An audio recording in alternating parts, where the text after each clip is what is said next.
गरीब किसान की कहानी 800 शब्दों में।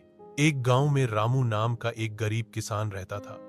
वह बहुत मेहनती, ईमानदार और सीधा सादा इंसान था। उसका जीवन कठिनाइयों से भरा हुआ था, लेकिन उसने कभी हार नहीं मानी। उसके पास थोड़ी सी जमीन थी, जिसे वह जोतकर अपने परिवार का पेट पालता था। उसका एक छोटा सा परिवार था, पत्नी सीता, एक बेटा गोपाल और एक बेटी राधा।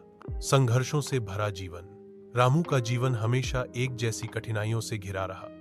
कभी सूखा पड़ता तो फसल नहीं होती, कभी अधिक बारिश से खेत बर्बाद हो जाते। जब भी थोड़ा बहुत अनाज पैदा होता तो उसके दाम इतने कम मिलते कि घर का खर्च चलाना मुश्किल हो जाता। फिर भी रामू हमेशा भगवान पर भरोसा रखता और कहता, मेहनत कभी बेकार नहीं जाती। गांव के अन्य अमीर लोग रामू को तिरस्कार की दृष्टि से देखते थे, लेकिन रामू किसी से द्वेष नहीं रखता था। उसका मन साफ था और वह हर किसी की मदद करने को तैयार रहता।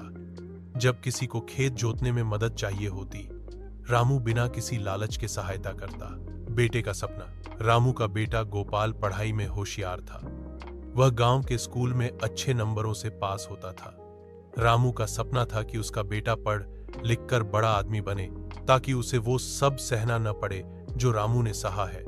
लेकिन गरीबी ने उसे हमेशा रोकने की कोशिश की। एक दिन स्कूल के प्रिंसिपल ने रामू से कहा, आपका बेटा बहुत होशियार है। अगर उसे शहर के अच्छे स्कूल में भेजा जाए तो वह बहुत आगे जा सकता है। यह सुनकर रामू की आंखों में आंसू आ गए, क्योंकि वह जानता था कि वह इतने पैसे नहीं जुटा सकता। फिर भी उसने हार नहीं मानी।